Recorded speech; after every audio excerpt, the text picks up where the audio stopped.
Buenas tardes para todos, bienvenidos nuevamente a su programa de Cocina Saludable. Hoy tenemos entonces el tema de intolerancia al gluten o cocina sin gluten para personas que tienen, además de la intolerancia al gluten, otro tipo de enfermedades digestivas. Cuando estábamos haciendo el preliminar para esta conferencia, pues es bastante paradójico encontrar que esto del gluten, uno podría decir, bueno, podría ser muy nuevo, la gente de pronto ni siquiera sabe a qué nos estamos refiriendo, pero no, resulta que hoy, así como estamos hablando de aquella comida que es baja en grasa, esta comida que puede ser baja en lactosa o libre de lactosa, baja en azúcar, también nos estamos encontrando que el consumidor de hoy es bastante exigente y que hoy sabe con propiedad qué es el gluten o qué es una comida que no lleve gluten. El gluten, entonces, para las personas que todavía pues no se han adentrado digamos, a estos albores y a esta información importante, se refiere a una proteína que se encuentra en algunos cereales, como por ejemplo el trigo, la avena, la cebada, el centeno, y es una proteína que en el ambiente culinario sirve ¿para qué? Como cemento, como aglutinante. Es además también una sustancia que le da esas características o propiedades gelificantes o emulgentes a las masas de panadería. Entonces es como si comparáramos que en una casa hay ladrillos, hay de pronto pues las varillas, pero no hay cemento. Entonces el cemento es ese gluten. Entonces uno se podría pensar, pero si no hay ese cemento, entonces yo cómo puedo elevar una masa o cómo puedo darle forma a un bizcocho, a una torta, si no tengo precisamente pues esa sustancia. Se puede hacer, lo que pasa es que tiene un proceso y lógicamente pues la empresa alimenticia todos los días se preocupa por desarrollar tecnologías para que esto pueda digamos que verse de manera más cercana al consumidor, pero también sea más apetecible, más agradable. Hoy precisamente vamos a elaborar unas arepas de maíz dulce, ¿sí? Y también vamos a mirar cómo se hace la masa, porque pues por factor tiempo tendríamos que contar de más de media hora para hacer un horneado, pero vamos a mirar cómo se hace la masa sin gluten para unos pastelitos de zanahoria. Y pues hay que entender entonces que en esto de esa cocina sin gluten hay realmente pues también muchas corrientes en las cuales pues podríamos decir que se llega a pensar incluso que una persona que no tolera el gluten tendría que tener una cocina totalmente seleccionada para él y que no podría prepararse ningún otro alimento porque trazas de estas harinas o de estos cereales podrían llegarle a hacer daño. Sin embargo, no es tampoco tan extremista y no podríamos llevarlo a esa situación. ¿Por qué? Porque sencillamente para saber si yo tengo una intolerancia al gluten, pues tienen que hacerme una cantidad de exámenes para poder detectar si es cierto o no que yo tengo esa intolerancia. Entonces hay que definir primero que una cosa es intolerancia, que otra cosa es alergia y que otra cosa es sensibilidad.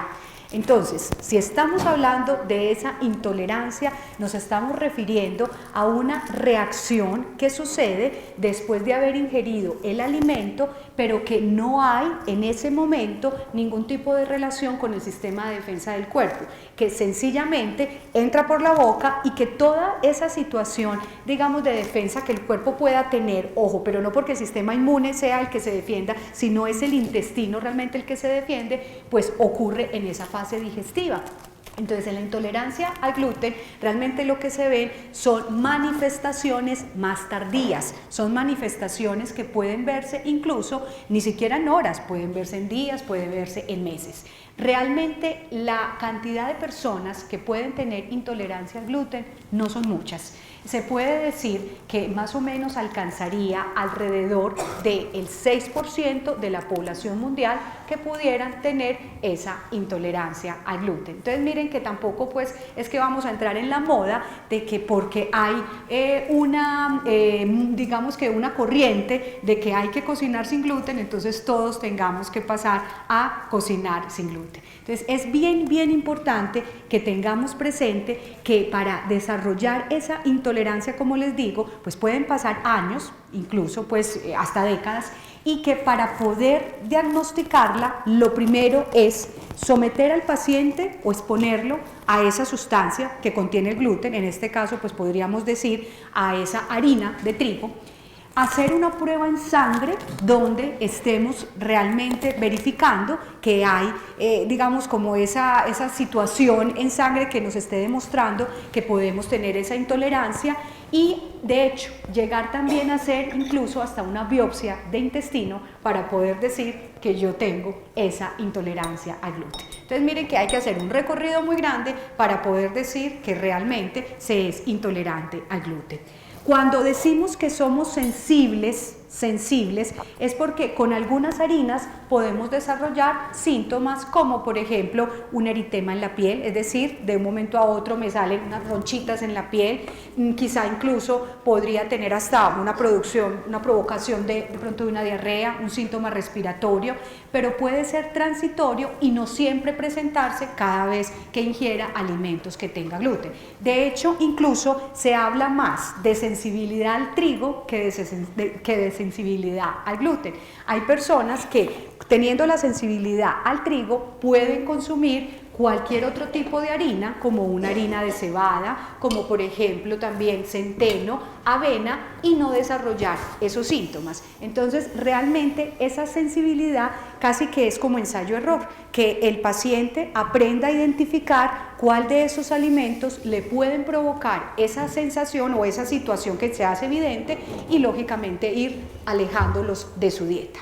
Cuando estamos hablando de la alergia, ya sí estamos hablando de una situación que se vuelve muy crónica, pero que se detecta de manera inmediata, de manera aguda. ¿Qué quiere decir? Que cuando hay alergia, sí hay mediación del sistema inmunológico. Entonces hay un alergeno, una sustancia extraña que entra al cuerpo y el organismo es capaz de defenderse de esa sustancia extraña con todas las células de defensa, con todos los glóbulos blancos y linfocitos para poder entonces sacar esa sustancia extraña del cuerpo. Las alergias, de hecho, hacen que la persona sí tenga que ser muy estricta en los alimentos que consume. Entonces, si ya yo tengo como tal una alergia al trigo o una alergia a la proteína de la leche de vaca, por ejemplo, ahí sí podríamos decir que ni siquiera oler ese alimento porque llega incluso pues a tener una condición bastante lamentable ese paciente y podría de hecho incluso llegar a ser una situación como es el shock anafiláctico en el cual el paciente incluso puede poner en peligro su vida. Entonces, miren cómo son conceptos distintos, ¿cierto? La intolerancia que se da a nivel digestivo, la sensibilidad que puede ser selectiva y aparecer o desaparecer, y la alergia como tal que ya estaríamos hablando que sí está mediada por el sistema de defensa del cuerpo. Entonces es muy claro que podamos tener en cuenta o que podamos hacer esta distinción. ¿Para qué? Para proceder a sacar esos alimentos o a no sacarlos de la dieta. Cuando hablamos de los alimentos que pueden contener gluten, ¿cierto? Porque decimos, los que contienen gluten son todos los cereales que, como les decía, son el trigo, la avena, la cebada, el centeno, el triticale, ¿sí? Y que aquellos productos que son derivados de estos cereales, pues lógicamente la persona que tiene esa intolerancia no lo va a consumir. Pero hay aquellos otros productos que podrían esconder esa fuente de gluten y que a veces no nos damos cuenta que lo contienen. Por ejemplo, algunos embutidos, sobre todo embutidos donde haya, digamos, presencia de aglutinantes, como salchichas, ciertos paté, por ejemplo, la carne de diablo, por ejemplo, ¿cierto? Entonces estaríamos hablando de aquellos embutidos donde tenemos que utilizar, aparte de carne y extensores de soya, también algunos aglutinantes. Algunos lácteos que son de untar, los dips, los queso cremas, muchos pueden también tener aglutinantes en su presentación, digamos en la forma pues en la que nos le están ofreciendo, y estos productos deberían no utilizarlos una persona que tenga esa intolerancia al gluten. ¿Dónde más podríamos encontrarlo? Algunos frutos secos que son enharinados, ¿sí? O que son pasados junto con otros derivados de las harinas o que son fritos en máquinas donde también se procesan alimentos que son derivados del trigo trigo y allí podríamos tener entonces un riesgo también para esa persona que es intolerante. De igual manera también confituras o preparados de algunas conservas donde haya como base gelificantes que estén hechos a base de trigo o de almidones modificados, también podríamos decir de algunas pectinas, y lógicamente pues allí tendríamos que estar leyendo muy bien la etiqueta para verificar si ese alimento puede ser o no ser consumido por esa persona que tiene intolerancia. De hecho, uno podría decir, ¿hay alguna forma gráfica de uno poder saber si ese alimento tiene o no tiene gluten para yo no tener que leer toda la etiqueta? Yo podría, pues, primero detenerme en la composición de los ingredientes, pero también hay una forma muy práctica, algunos alimentos importados lo tienen, y es una espiguita que está cruzada por una banda, ¿sí? Eso significa que ese alimento es libre de gluten. A propósito, como también les decía al principio, esa tecnología pues tiene un costo, entonces eso quiere decir que los alimentos libres de gluten pueden ser hasta 3 y 5 veces más costosos que un alimento tradicional. Entonces, que por moda no lo voy a utilizar, y que es falso decir que si yo como alimentos sin gluten voy a adelgazar, porque también esa es otra corriente, que entonces no solamente la utilizo si tengo una intolerancia o si tengo una alergia, sino también porque dicen que ayuda a adelgazar, y eso no es cierto realmente. El hecho de que yo pueda utilizar el gluten y que pueda tener algunos síntomas como la distensión abdominal o el entamboramiento o signos o síntomas muy parecidos al colon irritable, no significa que yo por ello vaya entonces a disminuir de peso, porque realmente es la sensación de pesadez, más no significa que si yo como sin gluten voy a tener menos caloría o 0 calorías, porque recuerden que incluso en ese alimento siguen habiendo otros nutrientes, como por ejemplo la grasa, el azúcar o otro tipo de carbohidratos que también le dan valor calórico a ese alimento. Entonces, no es cierto que la cocina sin gluten pueda adelgazar. Sí es cierto que podría mediar en algunas otras enfermedades que no solamente serían esas digestivas, como les digo, como el colon irritable, el estreñimiento, sino también enfermedades del sistema musculoesquelético, como por ejemplo la fibromialgia, ¿sí? Donde se desarrollan dolores generalizados y esa, digamos, esa hipersensibilidad, pudiéramos decir, al dolor, y que realmente pues hay algunos estudios que dicen que si yo puedo tener una alimentación más baja en carbohidratos y más baja en gluten, podría disminuir esa respuesta inflamatoria, pero no significa que sea tampoco la cura para ese problema de fibromialgia. También se le ha atribuido que en personas asmáticas y que también en personas que puedan tener alergias de piel o atopias o eczemas, ¿sí? Podría también ser útil esa alimentación sin gluten. Sin embargo, como nutricionistas, pues como grupo de nutrición tenemos que advertir que al tener esa alimentación libre de gluten hay que suplementar, porque si yo saco entonces de todos estos alimentos, pues imagínense, todo está hecho a base de trigo, ¿sí? ¿Cuánto de nuestra alimentación realmente tiene trigo, sea porque yo lo utilice directamente o sea un derivado? ¿Cuánto no usamos de avena, ¿sí? Otras personas la cebada también la incluyen mucho en su alimentación. Entonces esto significa que tendría que empezar a suplementar, por ejemplo, fibra para darle forma realmente a ese bolo fecal, porque de lo contrario entonces no tendría realmente un residuo. Por otra parte, también estos alimentos que son derivados del trigo, pues tienen también unas vitaminas como el complejo B, la B1, la B6 por ejemplo, la B3, que si yo no las repongo voy a tener un sistema neurológico que se puede ver amenazado. De hecho, también se dice que si esa alimentación sin gluten se sigue sin un control nutricional y sin un control médico, podríamos llegar incluso a hacer deficiencias como por ejemplo del ácido fólico, de la vitamina B12, porque también recuerden que la vitamina B12, aparte de que están los alimentos de origen animal, también están los productos integrales, principalmente el trigo y todo lo que sea hojuela de avena y hojuela también de trigo. Entonces pues me vería también abocado a un riesgo mayor de anemia, por ejemplo, ¿sí?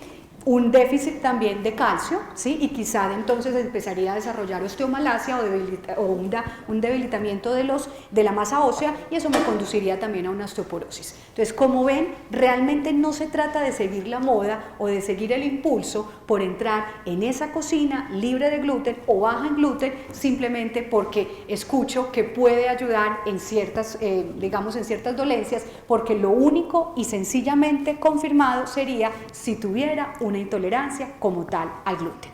Al margen de ello, está también la enfermedad celíaca. De la enfermedad celíaca, que ya como tal es la intolerancia más severa al gluten, pues, ¿qué podemos decir? Que en nuestro país es mínima, de hecho ni siquiera se reporta como tal una enfermedad celíaca. De hecho, si hablamos, digamos, del viejo continente, podríamos decir que no alcanza ni el 1% de la población de Europa que pueda tener enfermedad celíaca. Entonces no es una enfermedad muy común, ¿sí?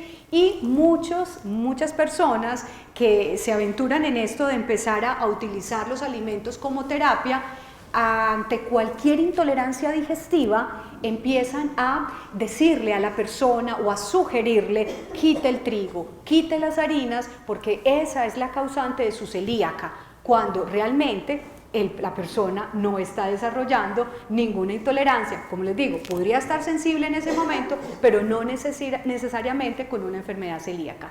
Ojo, porque cuando hablamos de la enfermedad celíaca, entonces ya nos estamos refiriendo a que esa intolerancia al gluten está desarrollando dentro del intestino una alteración muy grave. Tanto es que esas vellosidades intestinales se inflaman de manera generalizada, y allí es donde sí hay como tal un riesgo para la salud del paciente. Pero llegar a esa situación implicaría, como les digo, o que vengo directamente de un padre o una madre celíaca, porque se transmite de generación en generación, o dos, que incluso tuviera también una relación o que fuera descendiente directamente de europeos. Pero como les digo, cuando ya empezamos a hablar acá de personas mestizas, de personas mulatas o zambas, cuando ya nosotros estamos hablando de lo que es nuestra descendencia, pues realmente no encontraríamos que esta enfermedad sea muy asociada a nuestra genética. Entonces, por lo tanto, no sería prudente que uno pudiera decir que tenemos realmente una enfermedad celíaca entre nosotros.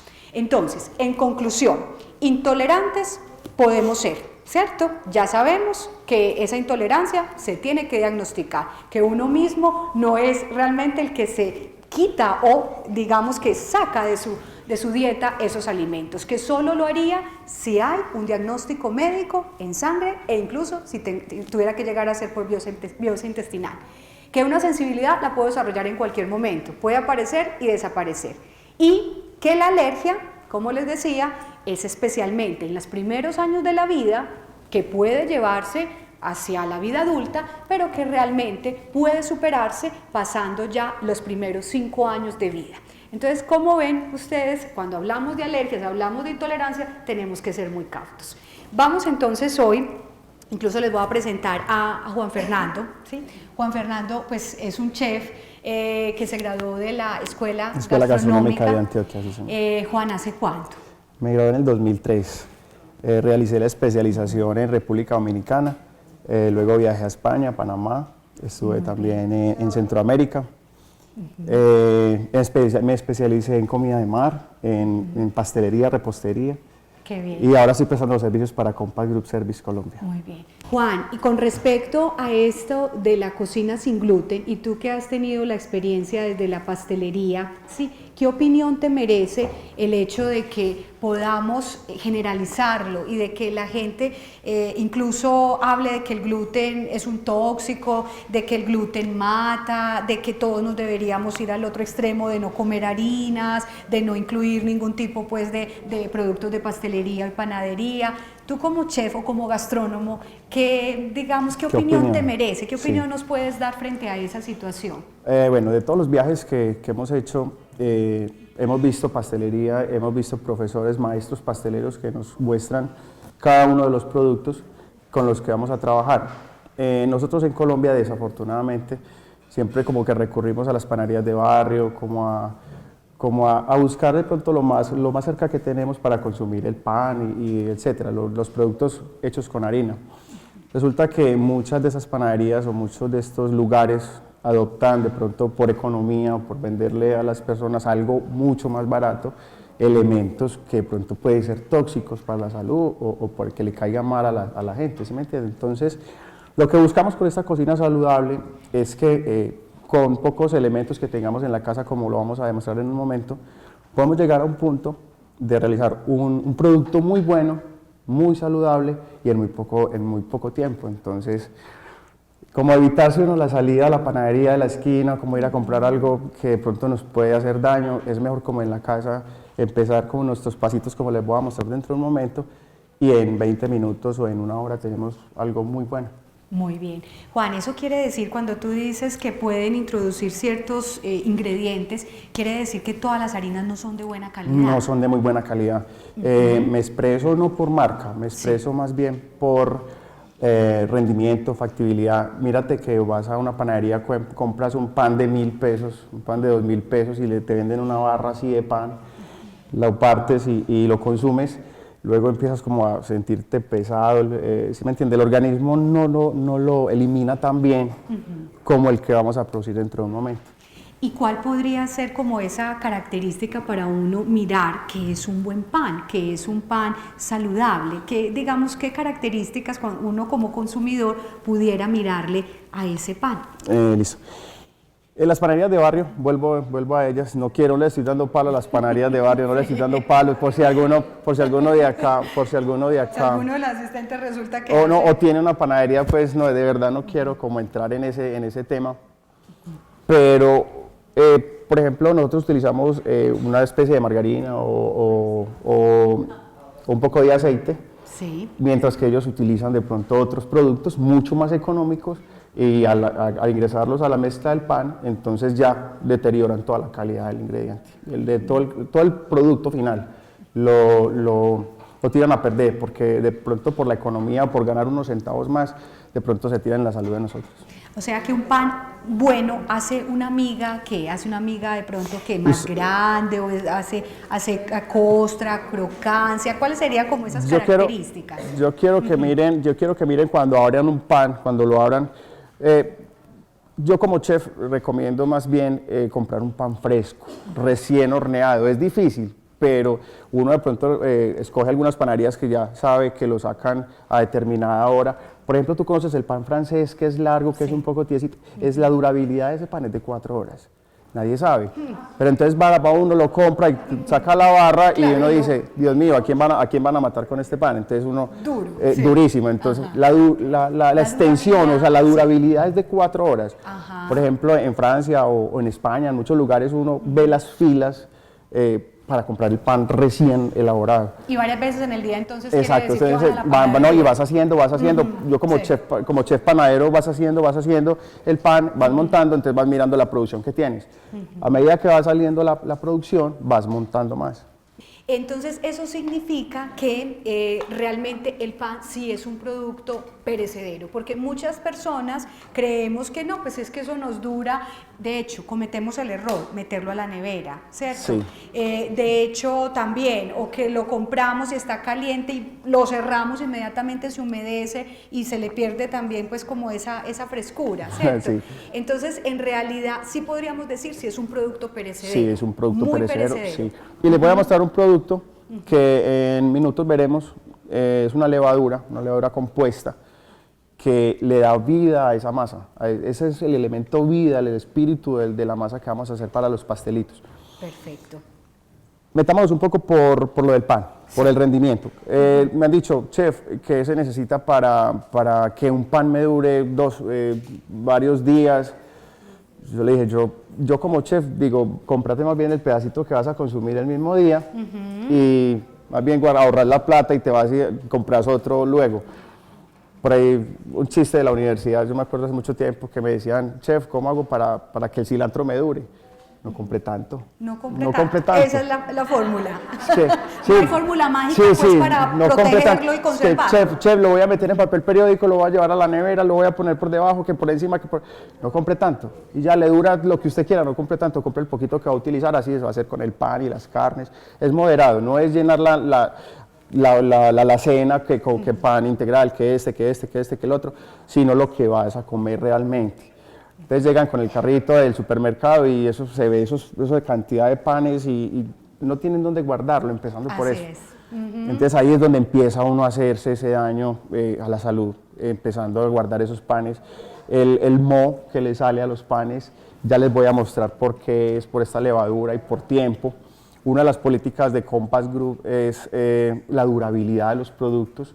Nosotros tenemos de 6 a 7 horas durabilidades o de un máximo 12 horas ir descartando producto para no pues, cometer esos riesgos, para no llevar esos riesgos al consumidor final, que siempre van a ser los pacientes. Los pacientes, exactamente, Sí. que fuera de eso es gente que está Son enferma. gente delicada y nosotros, imagínense, con el producto guardado, de pronto mal refrigerado, entonces para evitar todas esas cadenas, más bien es sacarlo O de... sea que no es cierto que el pan se deba congelar, que mucha gente también tiene esa manía. Entonces yo lo congelo y luego lo paso a un microondas y eso es como si lo hubiera vuelve y hecho sale, ayer, o lo hubiera vuelve hecho- a la vida. No. No es realmente lo adecuado. Para nosotros, o sea, en la casa tenemos parva congelada, no creo, pues, o panes que llegamos y lo metemos a la nevera. No, siempre es pan para sándwiches, que vamos a hacer de pronto cualquier preparación fuera del sándwich, entonces sacamos de la alacena, pero no vamos a consumir un pan directamente de la nevera. Yo creo pues que no tenemos como esa habilidad en este momento, como ese horno que da vapor, que es como, ¿sí me entiendes? Hay también ese mecanismo que lleva a revivir nuevamente el pan, porque hay hornos en este momento que son pues obviamente muy costosos, que llevan a un vaporizador que vuelve el pan, le da como esa humedad, pero no exageremos mucho, eso no es mucho tiempo. Eso es otro cuento. Eso es, Pero sí, eso no es mucho tiempo. definitivamente el microondas sí no es adecuado, pues, como para uno devolverle esa No. frescura Yo a creo que, ningún yo creo producto de que, panadería. yo creo que el microondas cumple dos funciones. Yo creo que el microondas cumple dos funciones. Calentar la comida cuando uno llega tarde a la casa, yo creo que, pero un plato entero. Y la otra función es que no me sirve como para mucho el microondas. O sea, hasta ahí, mejor dicho. Hasta ahí, ya la segunda calentar un poco la pensamos. comida por la noche ya, no más. De resto utilizo horno convencional. El horno convencional es una de la mano derecha del chef.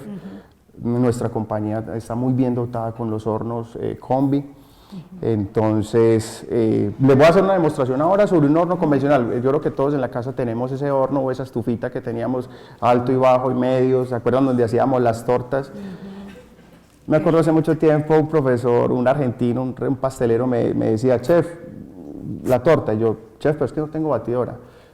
Y él me decía, pero entonces, hermano, mi mamá cómo hacía las tortas en ese tiempo, porque es que en ese tiempo no había batidora, no había ni luz, hermano, no había ni la luz. buena mano, sí. Entonces decía, es que esa era la mano, chef, esa era la mano. Entonces, parte de esta cocina que les vamos a enseñar hoy, surge esa necesidad que tenemos nosotros por fabricar productos saludables y que nos lleven a un buen comer. Y en la casa podemos utilizar, miren los que tengo acá, son cosas que todos tenemos en la casa. Creo que empezamos con la... Perfecto, entonces vamos a empezar con las arepitas. No, empecemos con... Mejor con la masa. Con el fuerte, vamos con el fuerte. Listo. Vamos con el fuerte porque las arepitas creo que es como que es la más sencillo. salida, sí, es más Ok, sencillo. muy bien. Porque Los pastelitos. sí, estos pastelitos. Empecemos como a ubicarnos, primero calentamos el horno que tenemos en la casa, el convencional que les dije ahorita, alto, bajo y medio, ¿cierto? Lo ponemos a 180 grados. Todos tenemos la recetica, todos tenemos los ingredientes. A todos, chefs, siempre se les entrega al ingreso al auditorio la receta, entonces perfectamente la podemos ir siguiendo, muy bien. Perfecto, entonces todos la tienen, listo. Sí.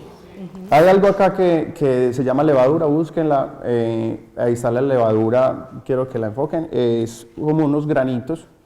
Esta es la vida de nuestro pastel. En realidad no es un pastel, es un bizcocho. Vamos a hacer un bizcochito como para hacer un brazo de reina, unos muffins, etcétera. Productos que son muy esponjosos. A diferencia de la torta convencional, la que les hablaba hace un momento, que la abuela llegaba, mi mamá llegaba con la mano, es una preparación un poco más pesada, no tan aireada como esta, que lleva la batidora, pero les voy a mostrar cómo se hace sin batidora. Entonces la levadura se tiene que hidratar.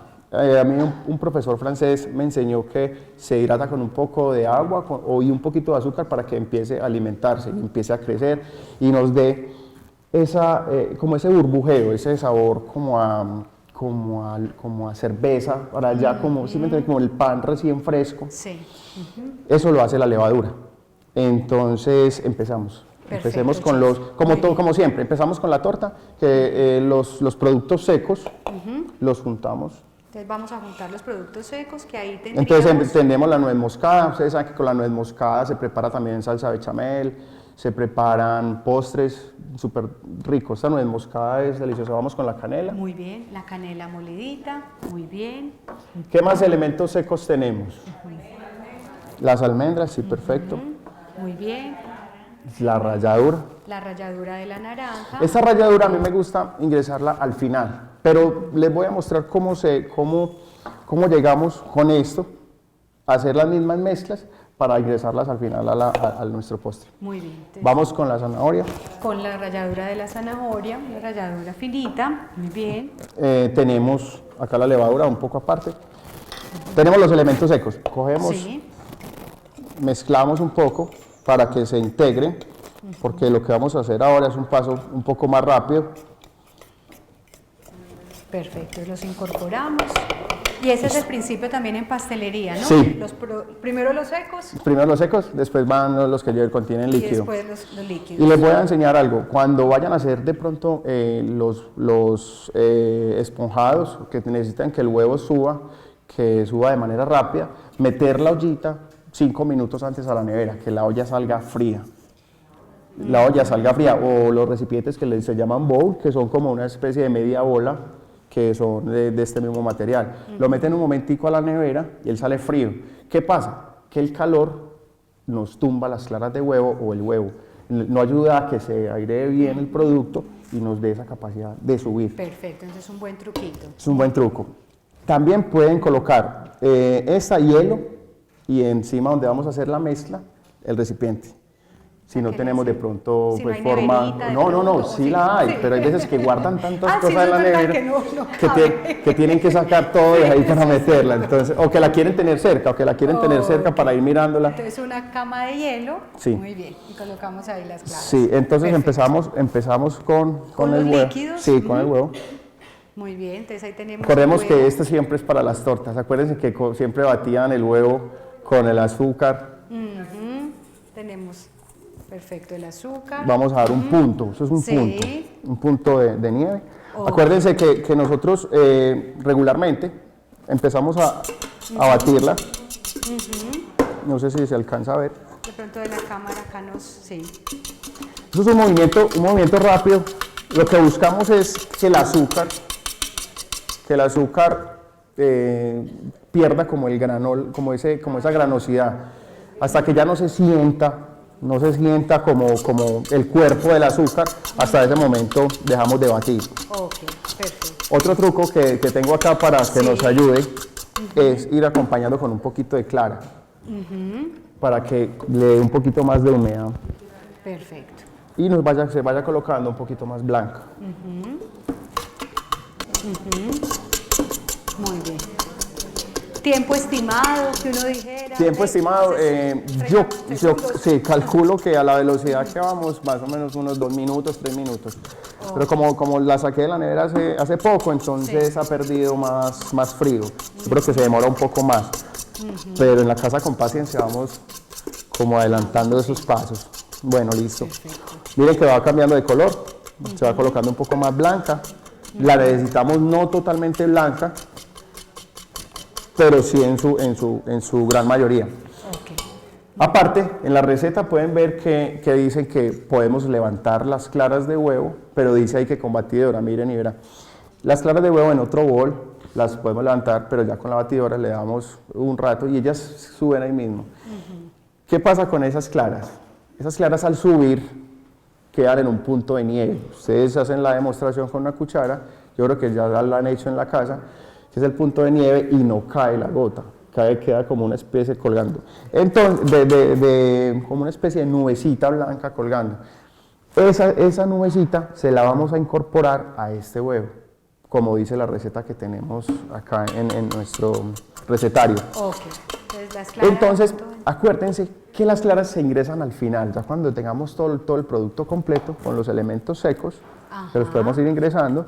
Sí. Y eso es lo que ayuda a subir junto con la levadura. Acá tengo la levadura, vamos a ingresar, un poquito nomás. Perfecto. Listo. Esto es como decir el Royal o el polvo para hornear, ustedes lo conocen, lo han manejado. Sí, muy bien. Porque igual la levadura, pues es mucho mejor utilizar la levadura como tal que de pronto es otro producto comercial. Sí, sí, es un producto, pero no, vamos a casarnos con esta para tortas y para los brownies, Sí. quedan deliciosos. Crece mucho más, el crecimiento es evidente más que el Royal, obviamente. También para hacer pizzas con esta masa, con esta harina de maíz, se puede hacer unas arepitas de pizza muy ricas. Y se le puede, ahorita la miramos, es deliciosa esa arepita. Muy bien. Entonces, Ya tenemos nuestro horno previamente a 180. sí, muy bien. Acá debajo tenemos horno. Lo que pasa es que como nunca lo habíamos utilizado, pero sé dónde está el horno. Magia. ¿Dónde lo sacaron? Ok, perfecto. De hecho, igual también, pues aunque va rallada la zanahoria, podría uno también molerla. ¿Cómo sería de pronto como más agradable a la vista? O eso ya va en el gusto de cada quien, si lo quiere ver más como tal la zanahoria ahí puestecita y ver que realmente es de zanahoria. A mí me gusta todo licuado también. Todo licuado. Ustedes pueden colocar esto en la licuadora, perdón. Ingresar por último las claras a punto de nieve. Perfecto. Perdón. Muy bien. Bueno, entonces ya tenemos acá pues ya la mezcla. Muy bien.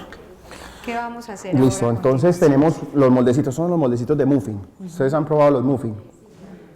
Los muffin o brownies, ¿cierto? Brownies También. también. Pero esos son redonditos y crecen un poquito más. Entonces se les coloca un poco de harina, perdón, de la maicena con un poquito de engrasante para que no se pegue mucho a las paredes. No de harina, sino de maicena. Maicena, sí. Okay. ¿Qué diferencia, chef, hay en que yo le eché harina o le eché maicena? La harina se quema más rápido. La harina se quema. Se quema más rápido y no da como para desarmar, para desmontar. Esa facilidad. Me gusta mucho más con la maicena. Sí. Vea. Me gusta mucho más con la maicena. También algo hoy. Entonces ya tenemos la base. La base que es esta. Vamos a levantar un poquito las claras. Ya les había dicho cómo con la batidora. Perfecto. Vamos a levantarlas un poco. Que se aireen. Vamos a buscar es que se aireen las claras. Por motivo tiempo entonces, pero en la casa lo pueden hacer fácilmente. Vamos a ingresarlas. Muy bien. Luego seguimos batiendo.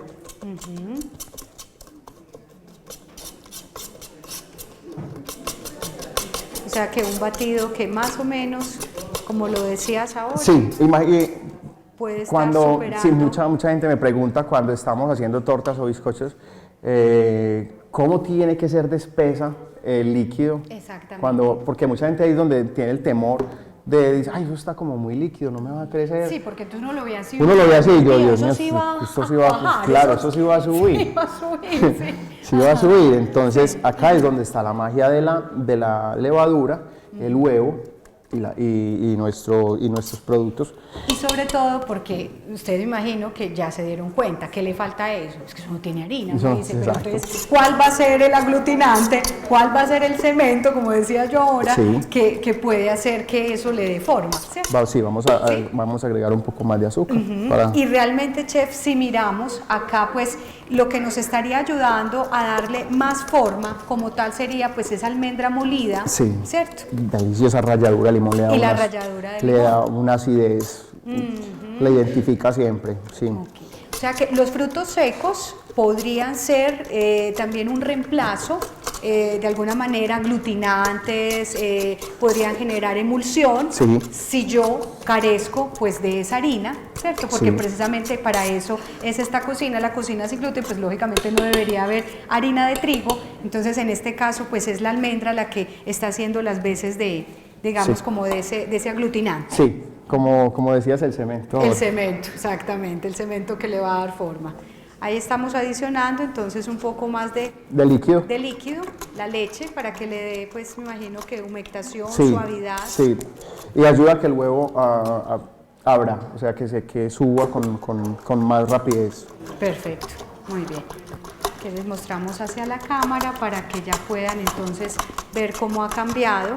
Hay algo también pintoresco ahí y ya pues sin ver el producto terminado, parece como si fuera integral. Sí. Por la coloración que Sí. está tomando. Totalmente, sí. Que eso lo perfilaría pues también como mucho más saludable. Generalmente los productos más doraditos o más color caramelo, ¿cierto? Sí. En las harinas o en la pastelería pues estaría indicando eso. Sí, nosotros en nuestra empresa también manejamos panaderías de muy buena calidad, Sí. donde manejamos ya productos industrializados, donde tenemos maquinaria Sí. totalmente especializada para esto. Perfecto. Bueno, chef, muy bien. Bueno, entonces ya- ya empezamos a montar lo que te dije ahora, en los recipientes para muffin. Ajá, en los moldecitos, ese que ya lo tienes pues Sí. con la maicena, bueno, y además que tampoco, igual, no le podemos echar harina por lo que decíamos ahora, pues Sí. si es una persona que tiene intolerancia al gluten, mucho menos lo vas a enharinar, tienes Claro. que echarles maicena. Maicena, ¿sí? perfecto, Que así. precisamente pues el maíz es carente de gluten, Exacto. o sea, el maíz, la tapioca, o sea, lo que es la yuca, la papa, como tal, ese tipo de harinas serían los que podríamos utilizar perfectamente como reemplazantes de esa harina de trigo. Sí. Perfecto. Ya tenemos, acuérdense de no llenarlo mucho. Acuérdense que la levadura va a hacer que esto crezca un 50% más. Yo creo que Sí. es mejor dejarlo un dedo y medio de la superficie, un poco más abajo. Entonces ya tenemos si tienen de estos recipientes en la casa también sería muy bueno. Pocillitos resistentes al calor, obviamente. Entonces Muy bien. los Aquí vas vertimos. a vertirlo en este otro, que igual daría otra formita. Sí, claro. Muy bien. Perfecto. Entonces vamos organizándonos acá. Esto va al horno. Sí, muy bien. El horno pues está precalentado a 180. Muy bien. Bueno. Ya al desmoldar en la receta nos dice que ya la decoración pues ya sería Sí. entonces... Yo creo que más de uno ya hemos decorado con este azúcar 3X o impalpable.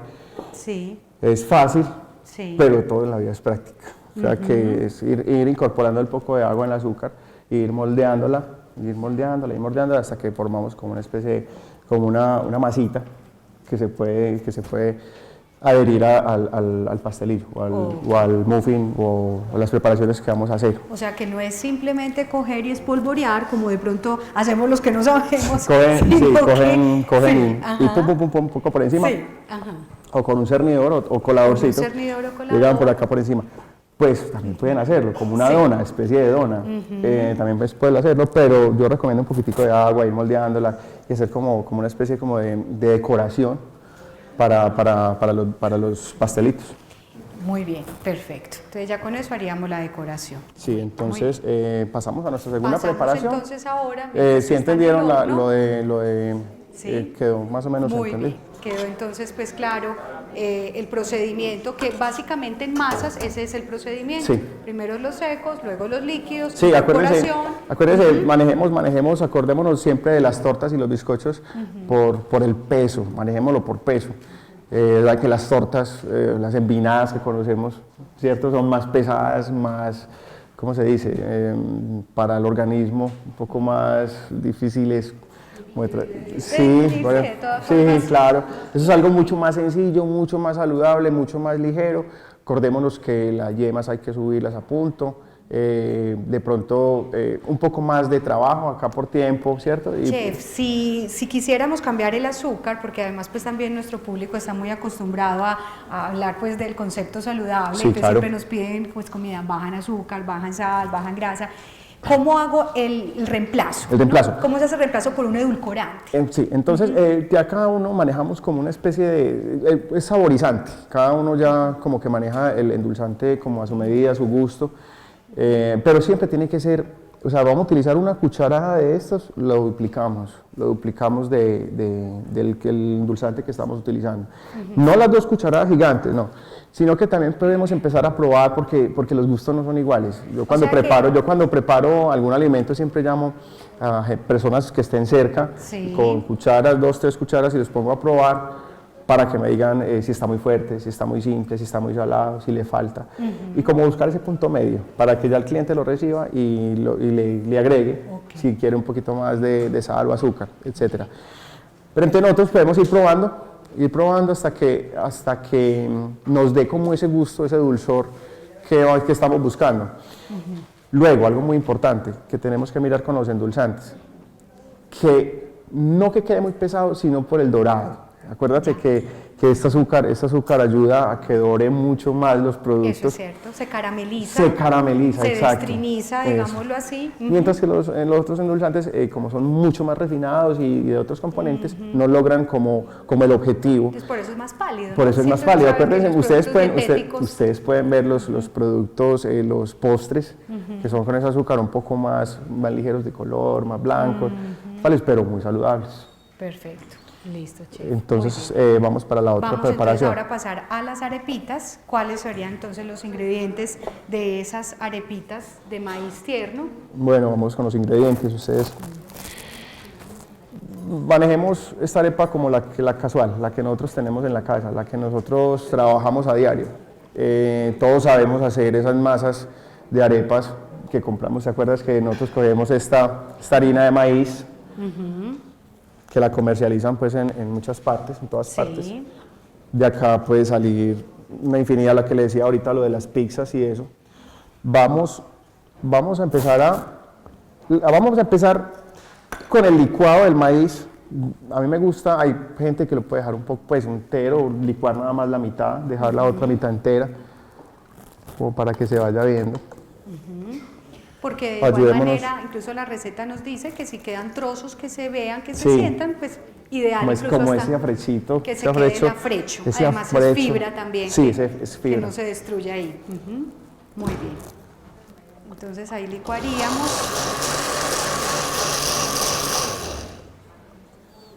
Es un licuado, veo que hiciste un licuado sencillo, ¿no? Es rápido. Ya, a mí me gusta no que quede el afrecho, que quede como la esencia de ese maíz. Acuérdense que ponemos a calentar un poco de agua, es un agua no muy caliente, es un agua tibiecita.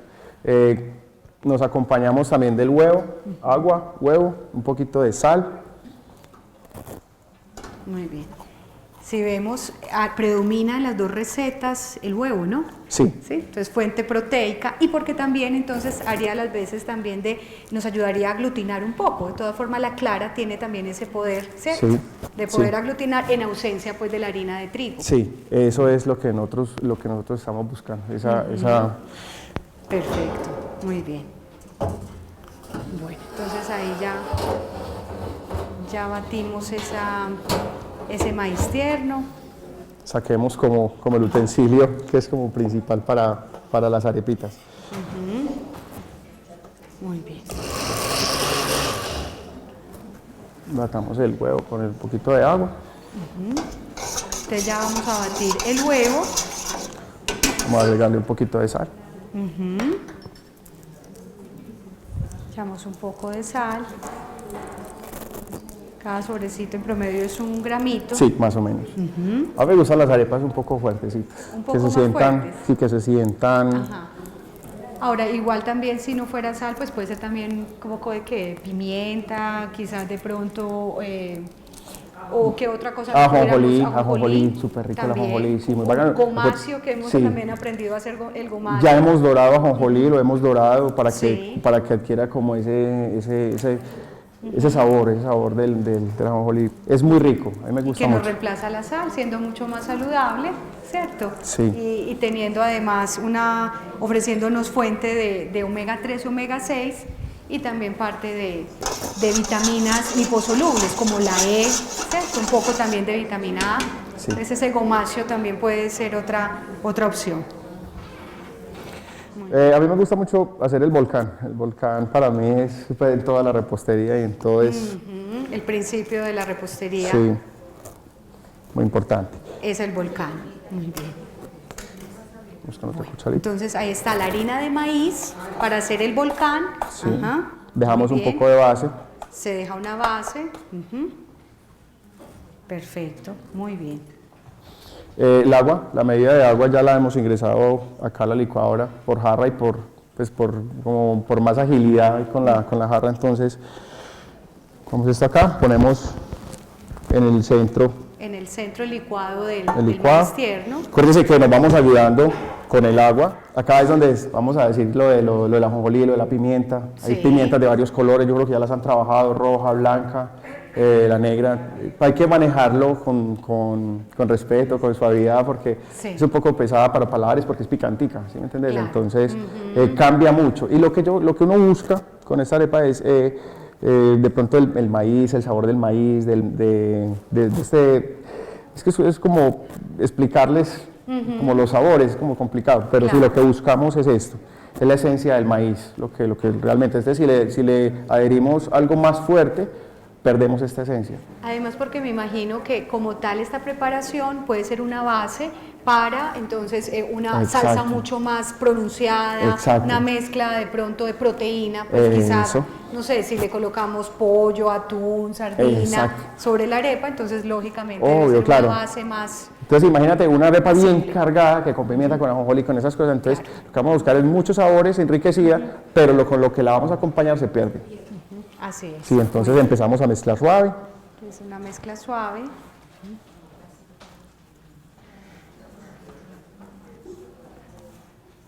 Ahí el truco de la mezcla básicamente Es el volcán, deditos. ¿no? Y el volcán, Sí, el volcán y sentirla. Perfecto. Este paso sí ya todos lo conocemos en la casa porque eso sí es el de la... Ya han hecho pan. Muy bien. En oportunidades anteriores Panes sí hemos integrales. hecho pan integral. Eso fue el año pasado, en la entrega de otro taller de cocina saludable. Sí. Hicimos pan integral. Sí, hemos hecho panes Cuando lo integrales y galletas también. Cuando lo vean así granosito, pues no se preocupen que eso nada más es ingresar un poco más de agua. Siempre recuerden dejar un poco en el recipiente, porque o nos pasamos de agua como siempre pasa, o nos pasamos con un poquito más de agua, o Y eso veo, eso estoy notando últimamente, que siempre dejas un poquito siempre en dejo cada un poquito cosa, para ¿no? corregir, sí. Cada chef tiene su estilo, Sí, su sello, pero... siempre dejo para corregir Sí, algo, porque eso es- apenas va uno, de pronto, o sea, le echó un poco más de agua y quedó muy mojado y uno dice, Dios mío, ¿y dónde? Entonces a salir a la tienda así es como un poco complicado, ¿cierto? Claro.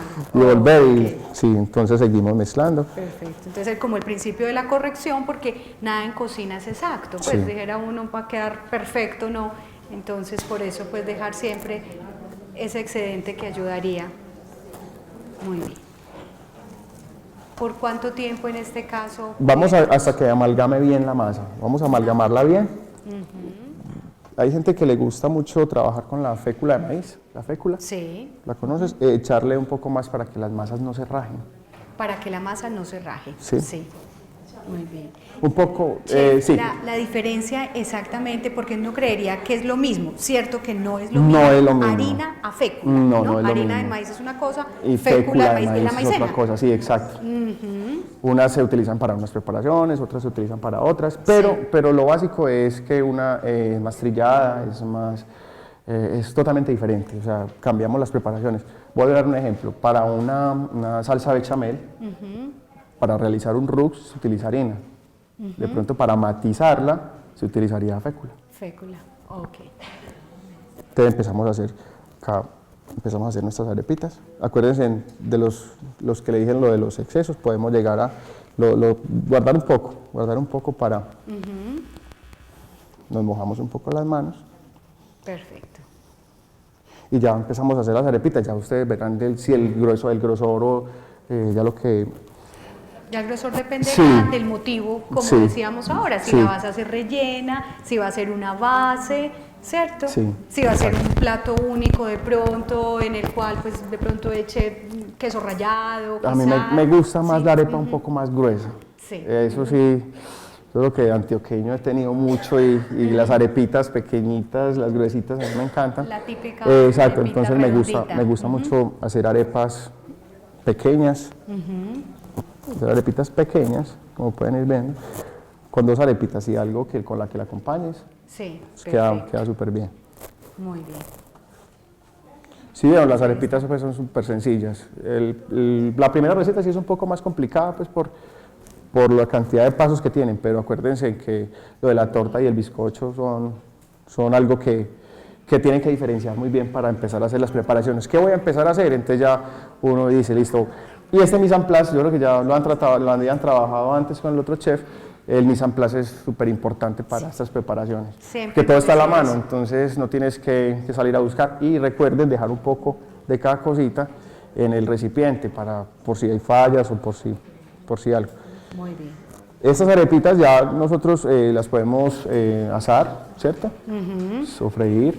Aunque en la receta nos dicen que sofreír, ¿cierto? Que eso Sofreír, quedan un poco más crocantes. Perfecto. Entonces, que en este caso, pues la idea es que podamos de pronto, pues en el sartén dorarlas. Sí, dorarlas en el sartén. Si ustedes ven de pronto otro tipcito que pueden hacer es hacer una masita pequeña, probarla cuando ya la tengamos en el sartén, a ver si les falta, porque acá probar relativamente los sabores están muy dispersos, si vas a probar acá, pero una vez ya los se sofríen o se hacen, probar un pedacito pequeño, y con este pedacito nos vamos guiando con el resto de cositas que tenemos, que habíamos dejado en los recipientes. Perfecto. Entonces miramos a ver, porque pues ya cada uno decide en su casa cómo lo realiza. A mí me gusta con un poquito de aceitico, pero muy poco, empezar a dorarlos. Perfecto. Hacerlo. Igual también una margarina. Ahí tengo las 3 presentaciones.